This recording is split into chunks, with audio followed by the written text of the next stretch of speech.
Podcast. Would you like fries with that?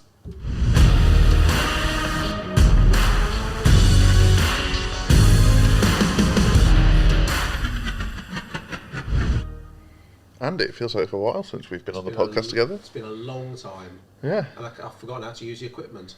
And you're injured. What's this thing you call in front of the microphone? Oh, the shield. The spit shield thing. Yeah, basically, yeah. It's not, can't keep it up, Joel. Yeah, you said that before. It was awkward then too. As the bishop said to the actress. Right, okay, well I'm sure people can hear me. Yeah. Great to be here again. Talk long into it. time. Talk into it. Let's turn you up. Right. Would you like fries with that? Yeah, what am I talking about? No idea, because I'm on a no-carb diet at the moment. Okay. So I don't even think about fries. So for a business owner, we mean upsells and cross-sells. So if you go into McDonald's, I'm not sure they do it anymore actually, because they do their upsells and their cross-sells differently, but very much in the 90s, if you went into a McDonald's, if you got to the end of your transaction and you hadn't ordered something with fries, if they didn't say, would you like fries with that, that was a sackable offence. Do you know the best thing about McDonald's in the 90s? Happy Meals. No. Even better. Ronald McDonald. My mate Gareth worked at the till for McDonald's, and he always used to give me an extra nugget. See, I teach you stuff. Gareth, what was his surname now? Ginger kid from school. Nice. Oh, you really liked him then? Nice. No, You worked for him. Still mates. No, I'm fine about the ginger thing now. I told you I got over that. No, you're still mates though. All those nuggets. You don't remember his name. So what do they come in? They come in like 6 and 9s or something. Well, I only look at the 20 bucks, but yeah, carry on. You don't need 20 nuggets. Yeah, it was a chaser. Bloody hell, John. So I'd get a box of 6 or whatever, and Gareth always make sure there's 7 in there for me.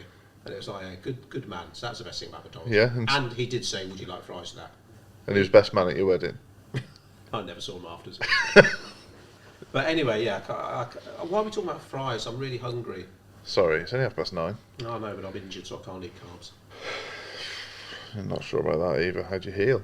Just loads of protein. Guess so. Protein's key for everything, isn't it? Oh, that's what they'll have you believe. Upsells, cross-sells. What are they? What are they? So, when you're on a website and you buy a product, a cross-sell would be the website then offering you a related product. So if you bought a laptop, the website would then offer you the case for that laptop. An upsell would be you go to buy the laptop and before you check out, the website would offer you the slightly better model. Or if you went to buy a car from a car forecourt and you wanted the grand luxury, then they'd offer you the grand luxury sport. That would be an upsell. Now, there's no real reason in any business that there can't be a cross-sell or an upsell within your sales process, in any business. And that might be that you've got different packages, that might be you've come up with something small that over time, if enough people buy it in volume, it actually makes a massive difference to your turnover. But yet, 9 out of 10 of the businesses you come across, particularly SMEs, don't do it. And all it is asking the question. That's the beauty of the McDonald's line. Yeah. Okay, maybe 1 in 100 customers might get a bit arsy and say, if I wanted bloody fries, I would have said so. But otherwise, you're just asking the question. So it says, no, thank you. Brilliant, okay, that's fine. But yes, there will be people who would say, oh, actually, yeah, I would have some fries with that. And it's asking the question. And I think me and you would probably start crying if we totted up how much business we potentially lost in the past before we used to upsell properly. For people like saying, oh, I didn't know you did that. I've had a new Facebook page built. Well, why didn't you come to me? Oh, I didn't know you did that. I thought you just did websites. Or I thought you just did marketing. So an upsell is also a good opportunity to showcase a product or service you offer that they may not be aware of. Maybe they came to us through a website, but didn't realise that we would have set up the Facebook page for them, for example. We'll do the hosting. Yeah, exactly. Yeah, it's because no matter how clear you think you are about what you offer, you've got to remember that people are busy, which is basically a polite way of saying they don't care. People don't care, or they're too stupid, or in fact they generally are too busy to have a look at something properly. But even if you think, well, I only offer 3 services and that's crystal clear, don't assume that people will realise that. Yeah, so, I mean, something that used to occur a lot, particularly pre-Codebreak when I ran a design agency, it used to blow my mind that people didn't realise I could print their business cards. Blow my mind. I just couldn't. Well, we're a design agency, of course we can print your business cards. What assumption, Joel? Well, according to you, the mother of all fuck-ups. According to that bloke in Under Siege 2, who popped up in a James Bond film. never realised that. It's just like, who's that lovely actor we met at that Comic Con from Guardians of the Galaxy? And now we're revisiting the old Jack Bauer 24 series. He turns up as like the baddie in, I think, season 2. But yeah, Right. the guy who said Assumption is the mother of all fuck ups in Under Siege 2. Yeah, he was in License to Kill. Okay. Who's that Bond? Did 2 films. Timothy Dalton. Yeah. Yeah, He's a he was. good Bond. Yeah, why did he only do 2? I don't know. Was that his choice? Because a lot of people say Daniel Craig is close to Timothy Dalton in his delivery. Actually, no. It won't, Ultra violent. it won't have been his choice because Connery Pierce Brosnan is the only Bond actor to have been, not sacked, probably the wrong word, but it was the other guy's, the studio's choice. She did, to say, so "We don't want you that's anymore." enough now. Even though I've got to be honest, I know his last film was a bit silly, the one with the invisible car. Is that I world really is enjoyed that world is not enough? No, that's a Robert Carlyle about. That's an awesome one. So Die Another Day. Okay, so Tomorrow Never Dies, Goldeneye first. GoldenEye, Tomorrow Never Dies, World is Not Enough, Die Another Day. Yes. Great. 4 good films, I think. I had all the PlayStation games. I was the right age then for. Yeah, I like Pierce Brosnan. He was in an awesome Netflix film, The Foreigner, with Jackie Chan. I really like that. You've seen that? I really like that. He plays a Irishman. Yeah. Yeah, brilliant film. Yeah, no, that's good. Right, where were we? I know, I was just about to talk about the new Chris Pratt thing, but I haven't watched that yet. The Tomorrow War. It's Oh, new yeah. on Prime. Yeah, no, I'm not. I've not. I've seen the trailer. The trailer I have seen recently that I'm excited about. New Ghostbusters. Oh, where'd you see that? It came out Tuesday. Is this Jason Reitman? Yes, And who's in it from the original? I think. Well, actually, not Harold Ramis. obviously, Yeah, but I think the other 3 are all in. as cameos, or I think cameos. Dan Aykroyd's definitely in, and I don't know the name of the actress that plays the receptionist, but she's definitely in. no way. And Exciting. I don't know if Sigourney Weaver's in it or not, but So 84, the same year as Beverly Hills Cop, which we watched just a couple of days ago. Can you believe that's like they're almost 40 years old? How do you want to know scary is that? something really upsetting? No, if it's about, well, actually, I met Eddie Murphy once, and that You've was- met Eddie Murphy? Yeah. Oh, fucking hell, you just dropped that in. Oh right, okay. Well, and he was. I would say, then the impression I got was You a are- deeply unhappy man. Well, it's generally a comedian thing, isn't There was it? a big party at his house. Everyone You went to a party at Eddie Murphy's Yeah. house? Where? Hollywood Hills, 1990. How do I not know this? I was when I was backpacking around California, staying at a youth hostel. Basically, the youth hostel owner's girlfriend, was quite a party animal, and basically seemed to know quite a few studios and stuff. And we went there, and it was really sad because everyone was pissed. A lot of people were doing more than drinking, and he was sort of sat there, looking really unhappy, and. Was this 92? Is that right? 92. When did Beverly Hills Cop 3 come out? Oh bloody hell! About then? Before that probably, but that was pretty bad, wasn't it? Around then. So they reckon he had severe depression when he did Oh, Beverly Hills Cop 3, really? so it's not funny. Oh right, okay. I thought it was just a shit script. Yeah, so I just remember thinking, wow, if that's fate, man, I wouldn't want any part. of it. How have I known you this long and you've been to Eddie Murphy's house? Can I tell you my upsetting fact now? Oh, go on. So I'm just about old enough to appreciate Eddie Murphy, Right. as in, you know, Beverly Hills Cop 1 and 2, stand up. Hannah thought that the Beverly Hills Cop tune was Crazy Frog. She thought the original thing. You're joking. Crazy Harold Frog. Faltermeyer. Yeah. Blimey. God, so I love Eddie Murphy. What's the film he's done recently? It was awesome. Is he back on track now, is he? It's a really. I think he got nominated for maybe not an Oscar, Golden Globe or something. It's going to bug me now. It's on Netflix. Oh! It's It's got a weird name, hasn't it? Yeah, really weird name. Yeah, Right, that's annoying me gonna as totally well. bug us. Obviously, he come back again with Shrek, and then he did something else. But yeah, I mean, I know most of his earlier films now. When they pop up on Sky, they have that. Some of the scenes in this film are may be considered outdated, so that's on Trading Places. Coming to America. Coming to America. Flash Gordon, funny enough. Yeah. Because of Ming's, obviously. Yeah, because he's clearly- not an Asian. Yeah. Yeah. Um, But then they never say that about Gandhi, do they? I don't, He's definitely Alec, not. Alec Guinness, blimey. He's definitely not Asian. Yeah, I don't know what's I stand on Trading Places because there are probably things I used to laugh at in there that I probably would find quite uncomfortable now. Yeah, I watched the sequel to Coming to America. Oh God, is there a sequel? It's an Amazon Prime What, new, you exclusive. mean? Yeah, new. Yeah, And? the humour doesn't carry. You can't be a rich African king and it be funny now. And I had the same thought about Ace Ventura: When Nature Calls. You definitely couldn't make that film now. Why? Well, he goes to a nondescript African country where sequel. two tribes are fighting against each other over a bat. Oh. It's not great, is it? It's a pretty unfunny film anyway, isn't it? He's walking around with spears in his legs or something, isn't he? I seem to remember. Yeah, when I was like 12, that was hilarious. Didn't even enjoy the first one that much, to be honest. We're going to fall out. Was that before or after The Mask? Same year, I think. Yeah, because The Mask was awesome. And Dumb and Dumber is just...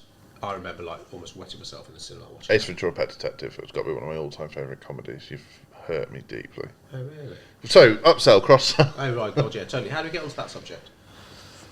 I don't know, we just went down the rabbit hole. Anyway, we'll watch the Ghostbusters trailer later, Okay. which guaranteed to have a lot of cross-sells because of all the merch. Excellent, excellent. Yeah, look, upsells, cross-sells, letting people know or making it even clearer what you offer, how you can help them better. Asking the question. It's obviously a great way to add money onto your bottom line inoffensively. And if you ain't doing it, a lot of your competitors probably are, especially if you are e-commerce. Yeah. When you look at what Amazon, if you're trying to buy something on Amazon, you'll get cross-sold and upsold everywhere.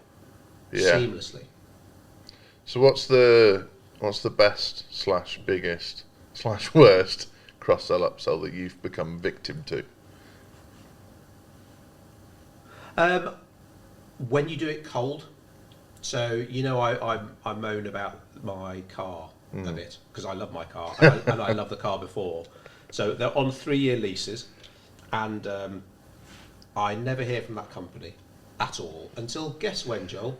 About 2 months before it's due. Exactly. And then they try to upsell the shit out of me. Oh, because you've got this car, Mr. Rao. Or do you know for the next model? It's like, it's hard to do when you haven't had a relationship. Now, you might, if you're buying something online and it's an e-commerce store you've never heard of, there isn't that much relationship there, so it's a bit of a different situation.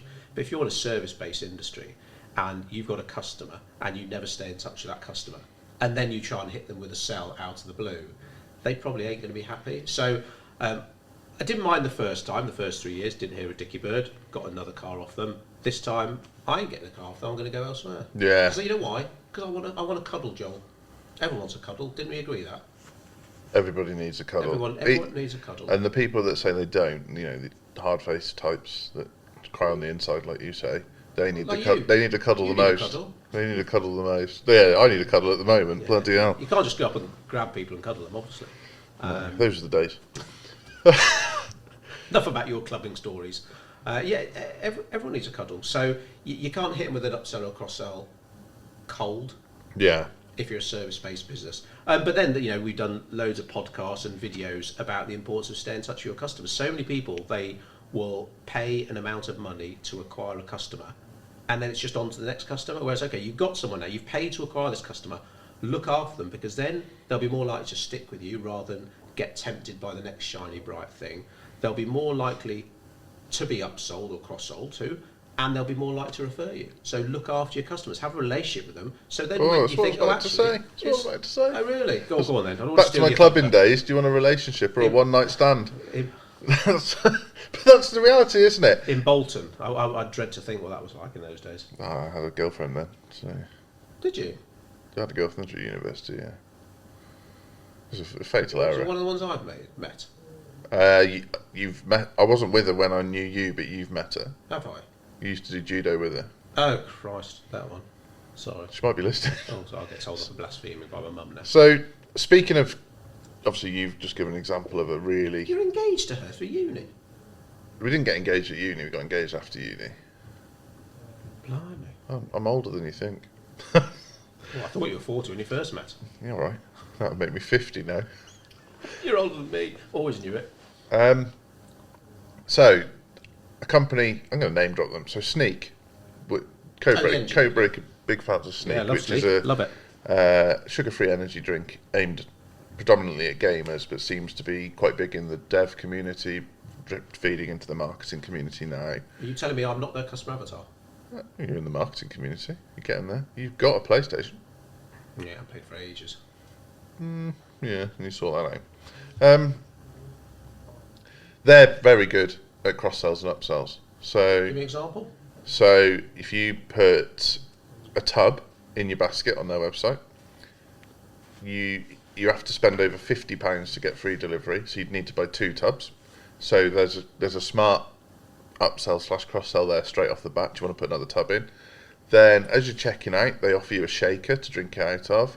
They offer you they've got all sorts of merch, so you can, whatever merch they've got on there at the minute, they offer you. And you can also buy like special editions. So if there's a flavour that's going to be discontinued, they box it up as like special edition last few.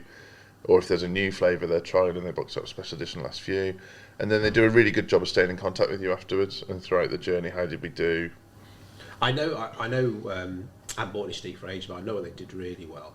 I put something in the basket, but didn't check out. Yeah. And I got a really good email funnel from them, just encouraging me back to complete the checkout process. Nice. I also love what I love about the shakers is that when we talked about this morning about a new client, is that if you offer free delivery over a certain price, then it's always good to have some low ticket items that you can use, just nudge them over. So say if you free delivery over 50 quid and someone's got £45 in their basket, but the cheapest product you sell is 30 quid, well, they're not going to do it. They'll they're pay not the gonna £4 do it. delivery. Like, Yeah. pay an extra 5 quid, you get a cap or a t-shirt or a shaker or whatever it might be. That's enough to make them think, oh yeah, I'll do that. So you'll notice that a lot of I'm thinking about, say, Rafa, fantastic cycling apparel firm. It's free delivery over 100 quid, and their jerseys and bib short stuff are expensive, but you can buy a cycling cap for 15 quid. So even if you sell things that are quite pricey, Can you get one with a little propeller on? who said that? I know exactly what you mean. Like the. Is that from like Dasty and Muttley or something? I don't know, but I know what you mean, but no, the answer is I'd love to see you come past on your bike with a little propeller hat on. can't go on my bike at the moment, not with my injury. And And Sophie said he's to pulled me, his bum. Sophie said to me it was too much cycling and not enough mix it up with the running in the gym, because I've been a bit slack on the running in the heat. She's essentially saying you need to get back to your squats. Squats cure everything. Brutal. Squats and deadlifts. Yeah. So I need to sort that out. But yeah, so to have that low priced item that you could just tip someone over the edge to get their free delivery. Yeah. So this happened to me yesterday. The rock and roll lifestyle that I lead. I was ordering some postage labels yesterday. Fuck. Wow, that made me feel successful. Wednesday night at the Stonehouse. Yeah. Yeah. Don't wake Amazing. the neighbours. And I put 2 packets of postage labels in my basket, and it was £4 delivery, and a packet of postage labels is £12. Do you remember when Fun Bobby gave up drinking in Friends? Yeah. And his story about there are no hardware stores open in the village after midnight. This is it. Okay, tell me about the postage labels. So I could pay £4 delivery for my 2 packs of postage labels. £4 delivery? Yeah, I guess that's first class. They're quite heavy, I suppose. Oh, okay. Or I can add a 3rd packet and not pay delivery. And last night I was feeling risque. So we've got 3 packets of labels coming today, Andy. 3 whole packs. Is it just me, or do you almost resent now having to pay delivery on everything, the Amazon effect? Depends on the pricing model, I think. I think there's certain products, particularly premium products, where you're paying a fair whack for what it is. To then be asked to pay delivery, I think is a piss take. And for example, I was looking at some football boots the other day, because I've played 1 game of football in 2 years and now decided I need new football boots. 2 games actually, but How much are football boots? well, they vary from like, if you want like a semi-decent pair, they vary from 50 quid to 250 quid. Are they more expensive because you've got such big feet? I do have to buy wide That's fit. a lot more material. I do have to buy wide fit boots, so there's only certain So wide fit and what size? 11s. 11, bloody hell. So anyway, the boots I was looking at are 145 quid. I'm by no means going to buy them anytime soon, but I thought I'd just see if I can actually get some actual wide fit football boots, because I was uncomfortable. and I added them to the basket just to see what happens, because that's what marketers do, because we're weird. Might get a discount. And it was £9.95 delivery.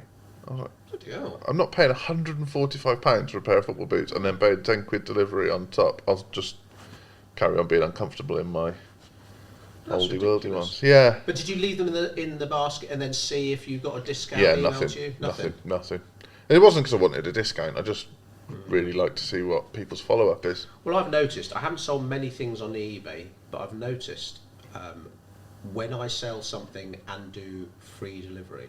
So say if I'm selling something for 50 quid with free delivery, that would work better than selling something for 48 quid plus £2 delivery. Yeah. I'm not sure, again, very limited research, but...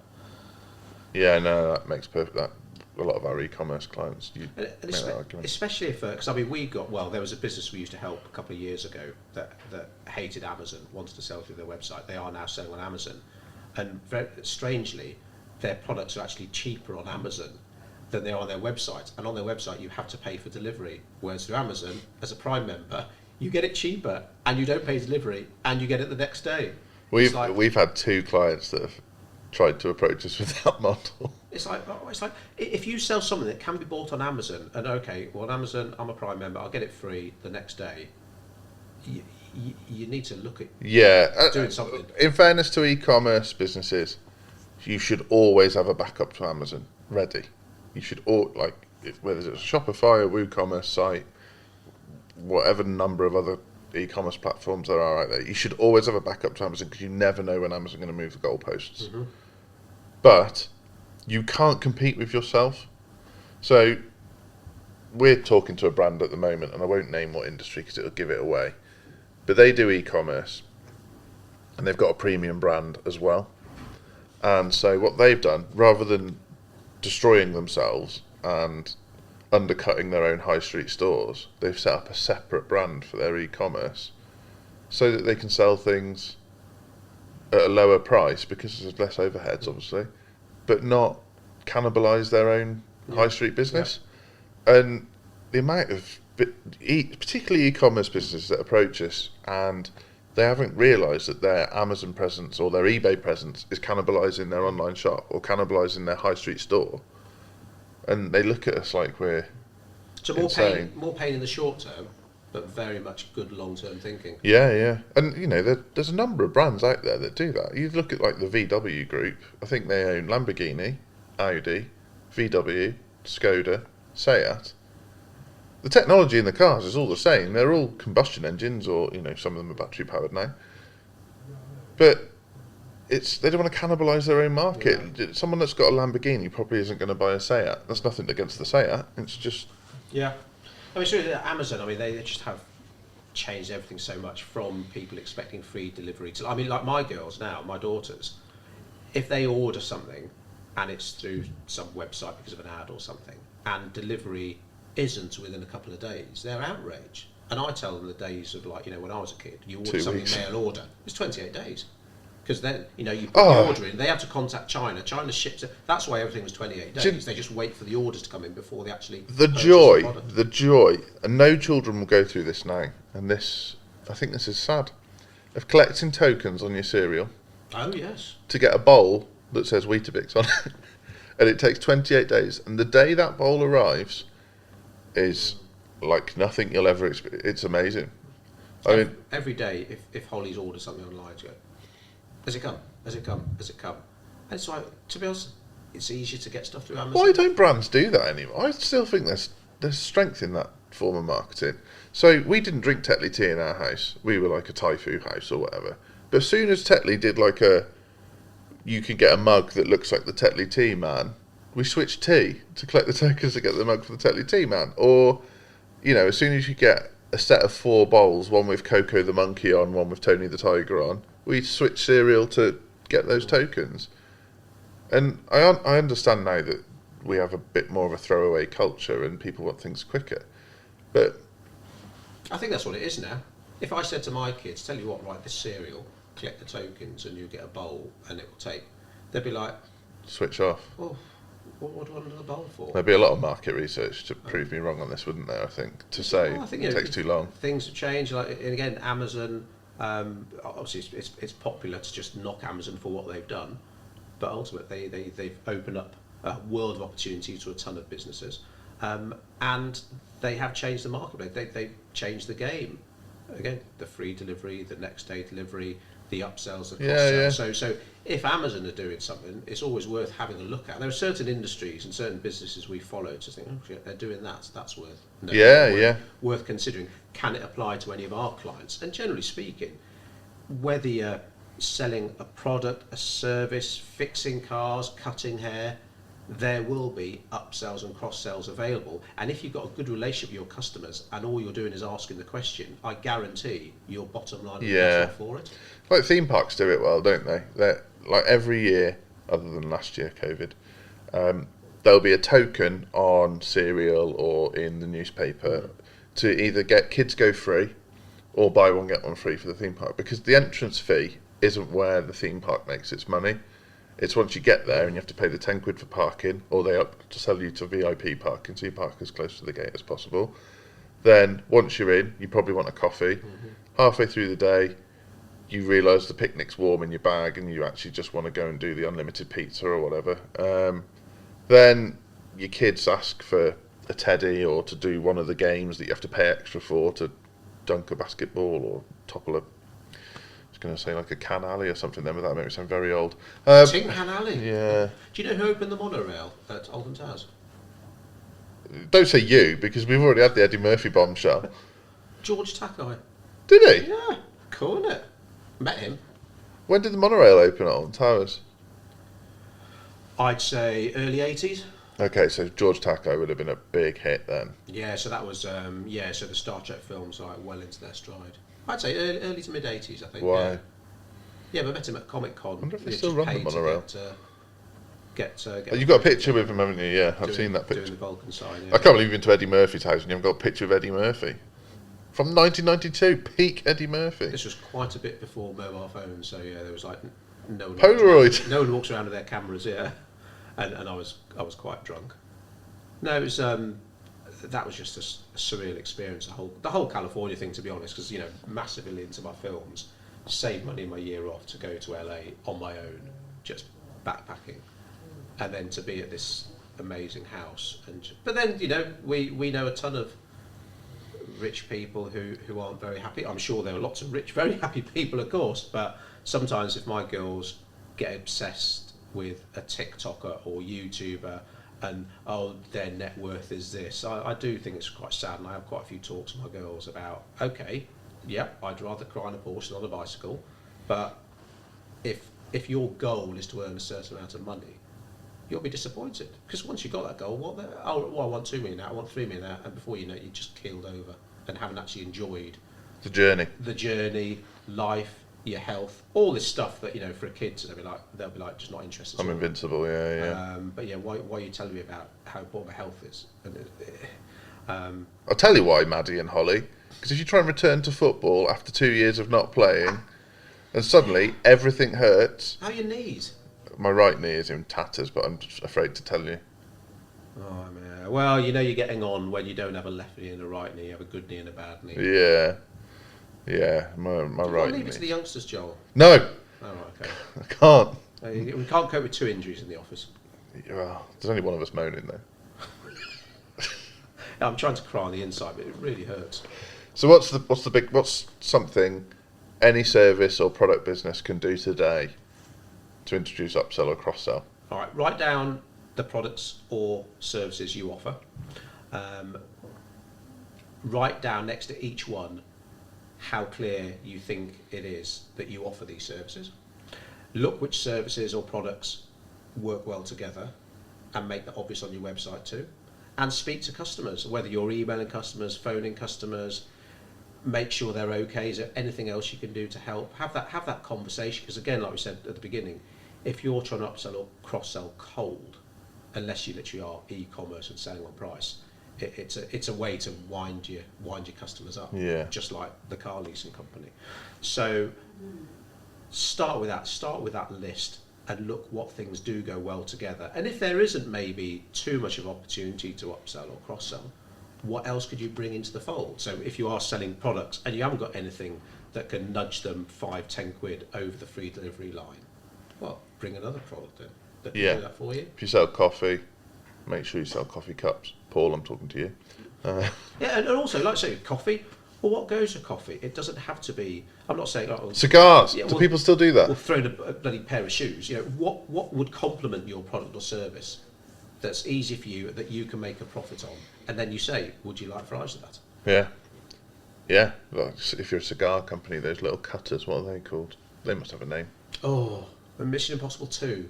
That's what he uses, isn't it? So, Fingers. yeah. Oh dear. I think Man on Fire, Denzel Washington uses one as well. Same reason. So he's looking after the kid in In Colombia Mexico or something. Yeah, I haven't seen that for a long time. Has he been anything recently? Don't know. You've probably been to his house though.